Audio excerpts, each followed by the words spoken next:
Halo semuanya, perkenalkan saya Fasya Magista Putri Fakiri, Program Studi Ilmu Politik, Fakultas Ilmu Sosial dan Ilmu Politik, Universitas Jambi, Angkatan 2018. Pada kesempatan kali ini, saya akan menjelaskan kepada Anda mengenai perdagangan internasional. Apa itu perdagangan internasional? Perdagangan internasional adalah perdagangan yang dilakukan oleh penduduk suatu negara dengan penduduk negara lainnya, yang terjalin atas dasar kesepakatan bersama.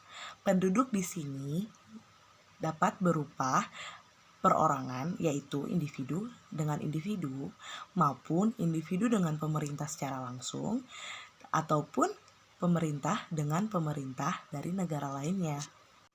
Nah teman-teman, buat kalian yang sering banget belanja online, terutama kalian mengimportnya, itu sudah merupakan salah satu contoh dari perdagangan internasional loh. Karena transaksi yang kalian lakukan itu merupakan transaksi atas dua penduduk negara yang berbeda, dan kalian melakukannya atas dasar kesepakatan bersama teman-teman. Di banyak negara, perdagangan internasional mampu meningkatkan GDP negara. GDP adalah pendapatan nasional teman-teman.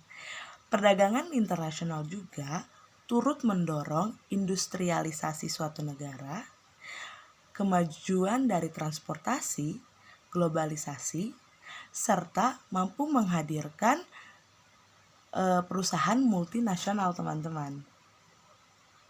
Terdapat 3 bentuk perdagangan teman-teman. Yang pertama, perdagangan bilateral. Nah, perdagangan bilateral ini diikuti oleh dua buah negara, tidak memerlukan syarat khusus dalam melaksanakan perdagangan bilateral ini teman-teman. Hanya memerlukan dua buah negara yang mau berpartisipasi, maka telah terjalinlah perdagangan bilateral teman-teman. Contohnya Indonesia dan Jepang ataupun Indonesia dan Singapura teman-teman. Yang kedua, perdagangan regional teman-teman. Nah, perdagangan regional ini diikuti oleh negara-negara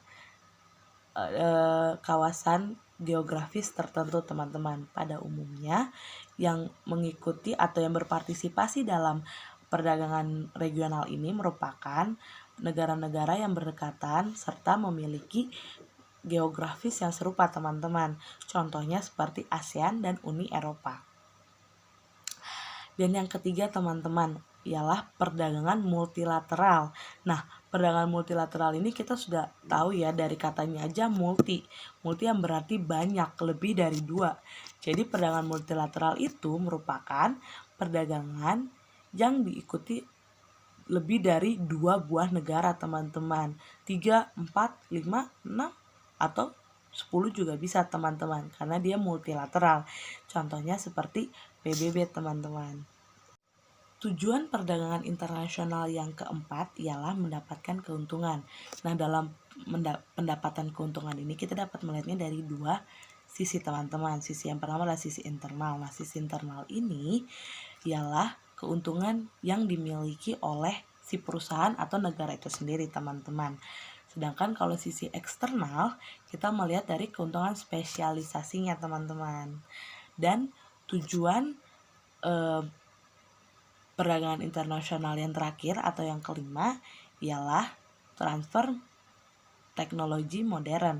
Nah, dalam pemenuhan produksi kita memerlukan teknologi yang canggih teman-teman. Nah, maka dari itu perdagangan internasional lah dapat melaksanakan transfer teknologi modern-modern untuk memenuhi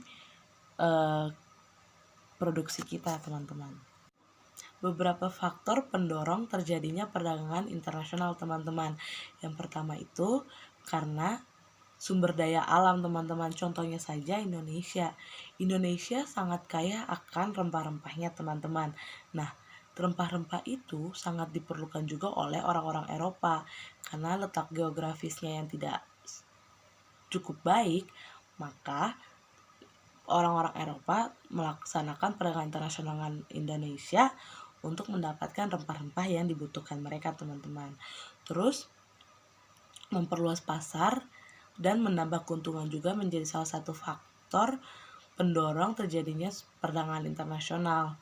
Dan yang terakhir, kelebihan dan kekurangan produk dalam suatu negara juga merupakan faktor terjadinya perdagangan internasional, teman-teman.